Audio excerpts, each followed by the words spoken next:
I file an official lawsuit against Rep. Jasmine Crockett. JD Vance's voice cracked through Congress like a rifle shot. Live to 38 million Americans. For 47 breathless seconds, the chamber froze, the air thick as steel. What could she unleash that would shatter him in front of the entire nation? The Capitol dome glowed under the morning fog, the streets humming like air before a storm. News vans lined the steps, cameras waiting for the first move. Jasmine Crockett climbed the steps without slowing, staffers at her side whispering last-minute warnings. JD Vance, the man who'd loved nothing more than to watch her fall, and harder than expected meant he wasn't coming with just words. He was bringing something meant to hurt. Jasmine's grip tightened on her file. She came here to fight for people who never get a fair fight. A breeze caught the edge of her papers. Behind the press barricade, a reporter murmured into his mic. Sources say the vice president's got something explosive, could shake the chamber to its core. She heard it. She didn't turn around. The hearing doors rose ahead. Tall, cold, unblinking. In less than an hour, she'd be staring him down, under the full glare of the nation. The storm was coming straight for her. And she kept walking. In a dim back room, JD Vance sat at the head of the table, a folder-stamped lawsuit packet before him. Around him, 3 allies leaned in. One tapping a pen, another scrolling through a draft press release. A PR strategist slid the folder closer, whispering the talking points like a battle plan. Vance's fingers drummed on the table, his eyes locked on the script he'd rehearsed all week. This, he said, will bury her. Misuse of funds. Fraud. Community grants turned into her personal piggy bank. His voice was calm, but the edge in it could cut steel. He wasn't just trying to win a point. He wanted her credibility shattered in front of every voter who'd ever believed in her. A young age shifted in his seat. Sir, if she fights back. The words barely left his mouth before Vance cut him off with a thin smile. She can't fight what I'm bringing. The room went still. He closed the folder with a soft thud, the kind of sound that makes everyone else swallow hard. Outside, the murmur of the hearing crowd was getting louder, closer. What kind of man risks his entire office for a single public takedown? While Vance sharpened his knives behind closed doors, Jasmine stood in a quieter corner of the Capitol. Her eyes found 2 familiar faces in the gallery. Maria Sanchez and Earl Thompson. They hadn't come for politics. They'd come for her. Maria clutched a worn photo of her son. Beside her, Earl stood tall despite his cane. She walked over, taking Maria's hand. Maria pressed the photo into her palm. Just remember, she said softly, we're with you. Jasmine swallowed hard, the edges of the picture digging into her skin like a reminder. This fight was never about headlines or speeches. From the gallery above, they would watch every second of what was about to unfold. They didn't know the details, but they could sense the storm in the air. And Jasmine knew, whatever Vance had planned, her strength would have to be bigger than her fear. But what happens when their champion is the one under fire? The gavel cracked against the desk, sharp and final, slicing through the murmurs. The hearing room snapped to attention.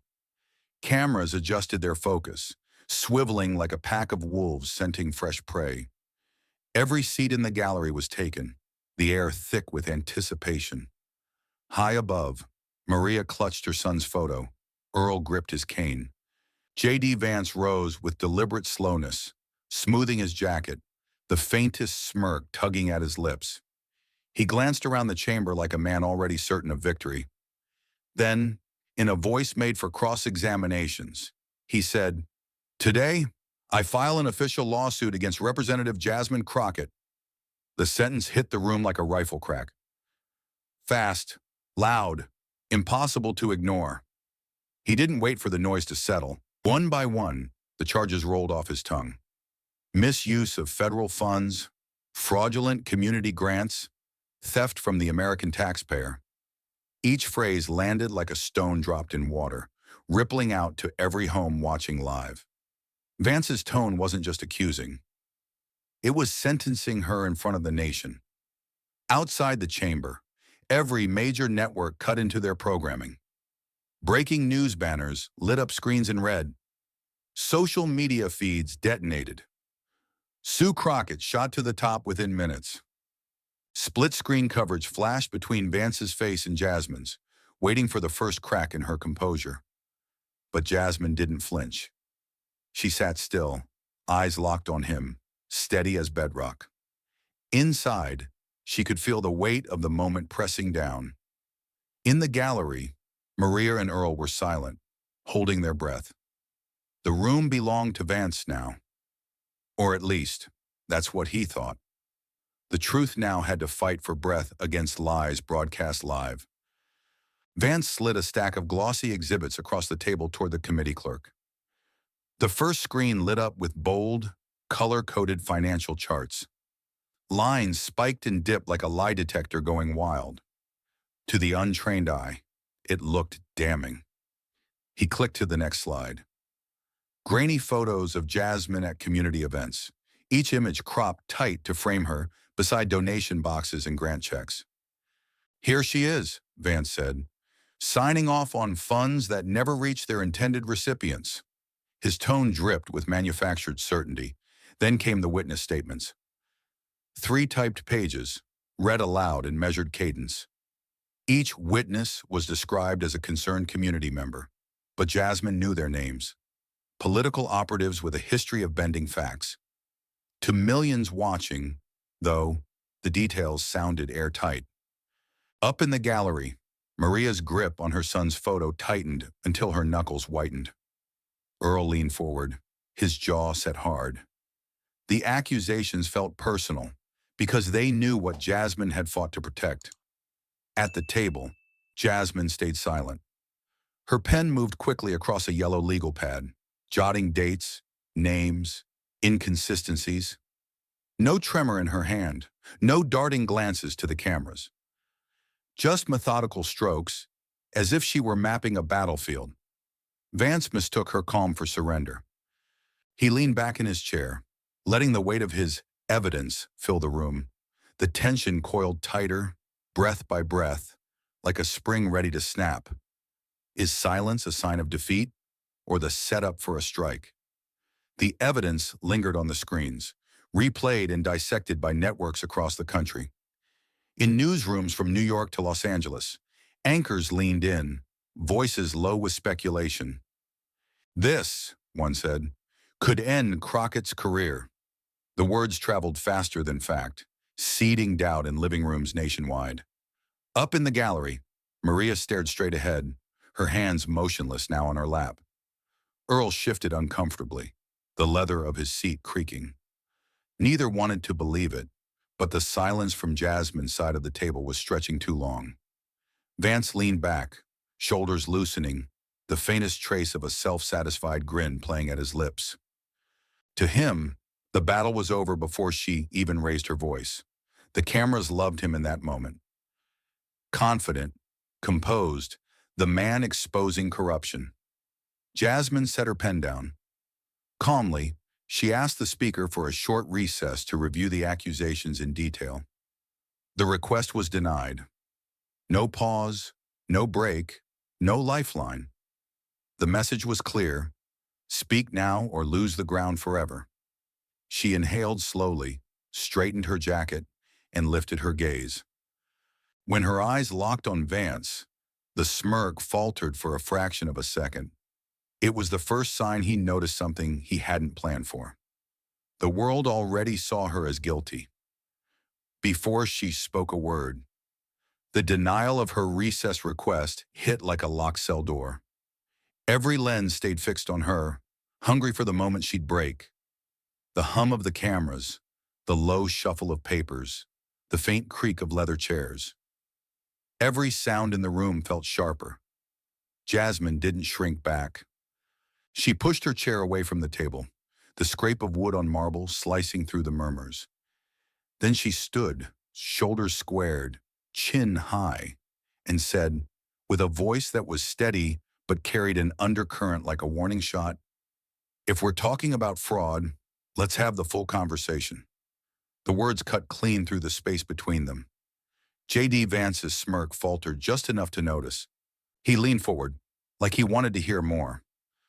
Like maybe he wasn't as sure of his win as he had been 30 seconds ago. Jasmine's gaze shifted to her left, the corner of her mouth tightening. Not a smile, but the look of someone about to turn the table. "Senator Grace," she said. Linda Grace didn't ask a single question.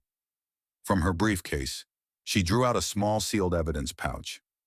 Inside, a black USB drive gleamed under the chamber lights. She handed it to the clerk, who handled it like something that might explode if dropped. The speaker gave a slow, deliberate nod. The clerk crossed the room to the media station, where a technician took the drive with both hands. The audience leaned forward as one. In the gallery, Maria's photo of her son shook slightly in her grip. Earl's knuckles were white on his cane. The hush was total. Even reporters froze as the screen flickered to life. Vance shifted in his seat, his jaw tightening, eyes fixed on the screen like he already knew what was coming. Jasmine's eyes locked on Vance, unblinking, a steady fire in them that made him shift in his seat. She didn't look away.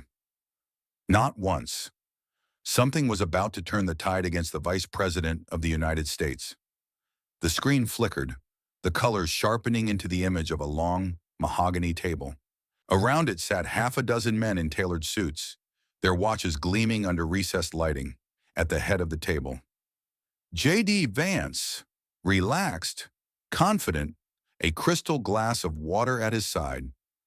The audio crackled to life, crisp and damning.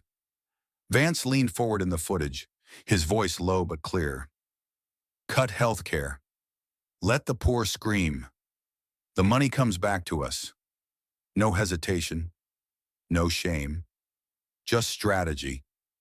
In the gallery, Maria's breath caught. Her free hand rose to her mouth, but it couldn't stop the tears streaking down her cheeks.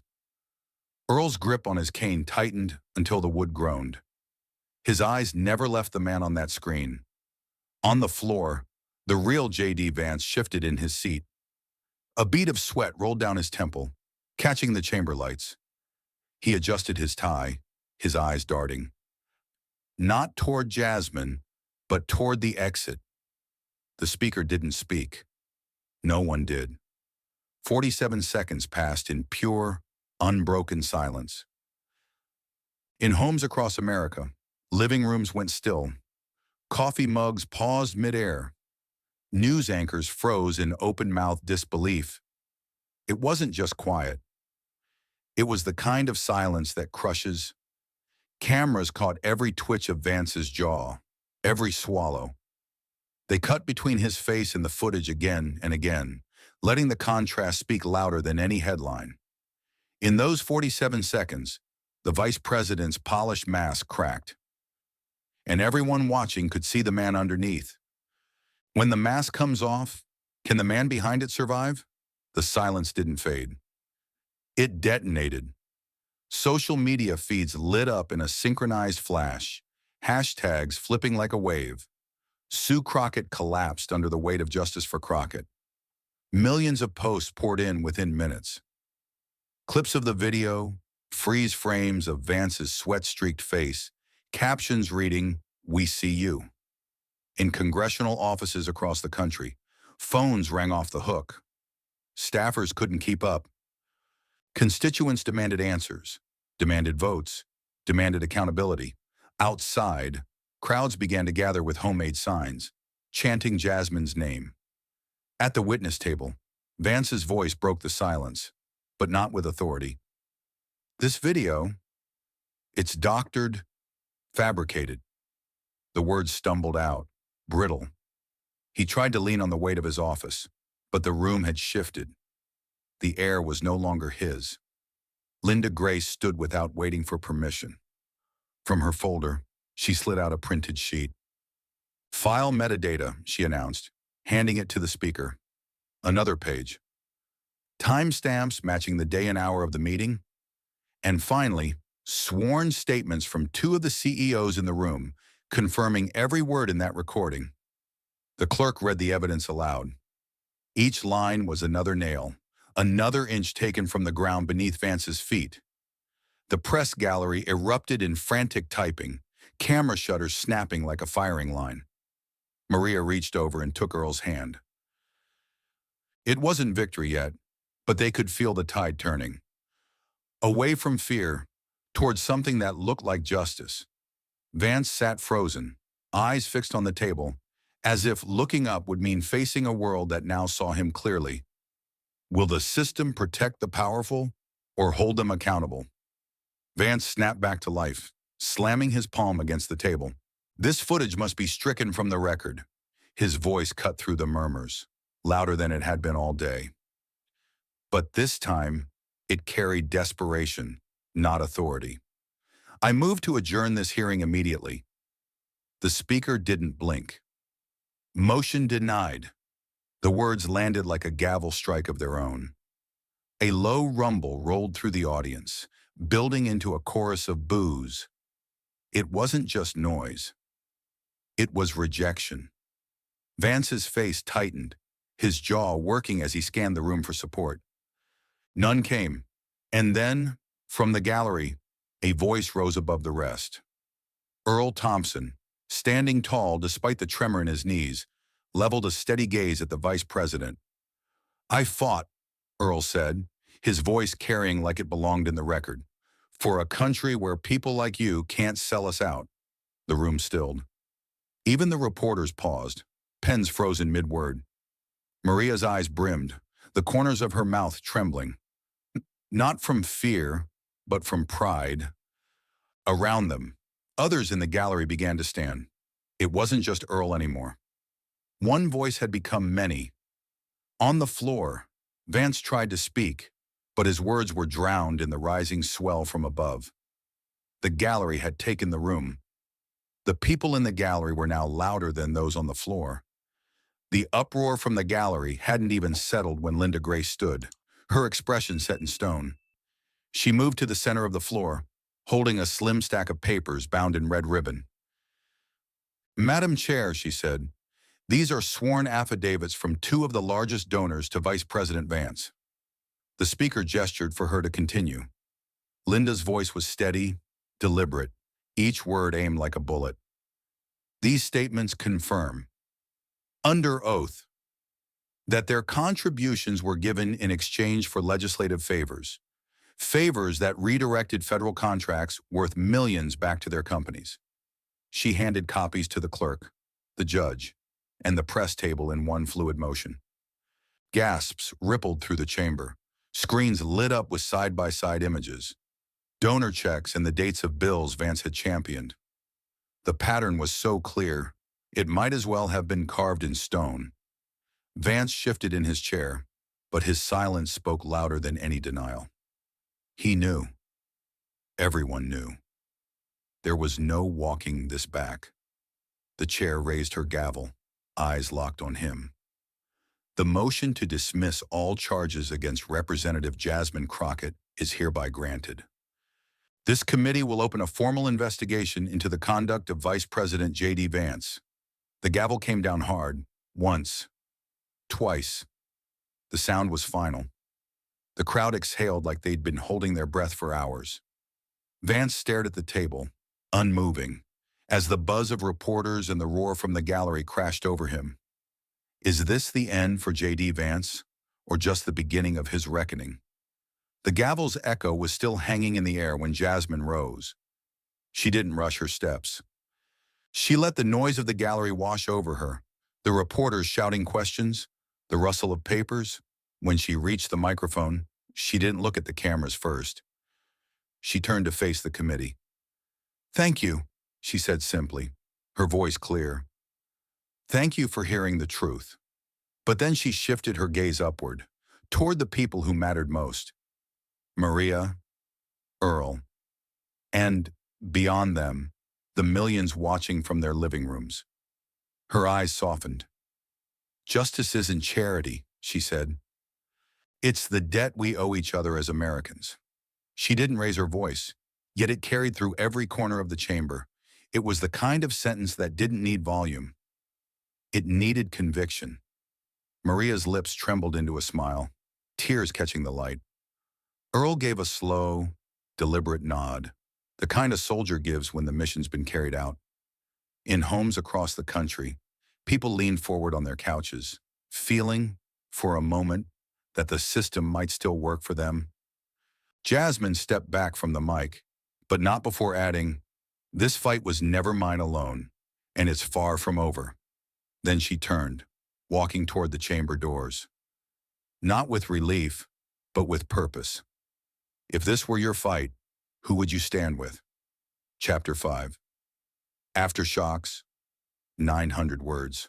By nightfall, the clip had become inescapable.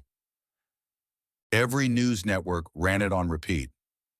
The hidden boardroom footage, the beat of sweat on Vance's temple, the 47 seconds of silence that felt like a national pause. Anchors debated it, columnists dissected it, historians compared it to the most pivotal moments ever caught on camera. On talk radio, callers argued about what it meant. Was it proof the system could still hold the powerful to account? Or just a rare fluke in a rigged game? The phrase 47 seconds trended alongside Justice for Crockett, a shorthand for both outrage and hope. Outside Vance's offices, protesters swelled by the hundreds, then the thousands. Homemade signs bobbed in the crowd. "We won't be sold. Healthcare is a right. Resign now."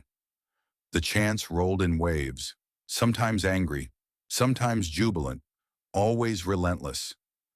In coffee shops, in union halls, in church basements, people replayed the clip on their phones. Leaning in like they were watching it for the first time, they noted every twitch, every glance, every unguarded breath. It wasn't just politics anymore. It was personal. Somewhere in the noise, the seed of something bigger began to take root. People who'd never attended a rally were asking where to show up. Those who'd given up on voting were talking about registering again.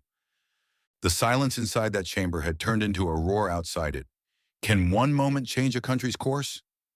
The roar outside the Capitol eventually faded, but the echoes found their way into real lives. Maria Sanchez opened her mailbox to find an official letter. Her housing grant had been renewed in full. She read it twice, hands trembling, then pulled her son into a hug so tight he laughed and cried at the same time. Across town, Earl Thompson sat in a VA office, listening as a caseworker explained that his veteran medical benefits had been reinstated. For the first time in years, he'd be able to get the surgery he needed without selling the last of his belongings. He left the building standing a little taller, cane tapping against the sidewalk in rhythm with his heartbeat. Jasmine visited both of them quietly, without press or staffers. In Maria's kitchen, she accepted a cup of coffee and listened to the stories that never make it into campaign speeches. The nights Maria slept in her car, the mornings she pretended everything was fine for her son. With Earl, it was different. They sat on his porch, the air smelling faintly of rain. He told her about the men he'd served with, some who made it home, some who didn't. She didn't interrupt.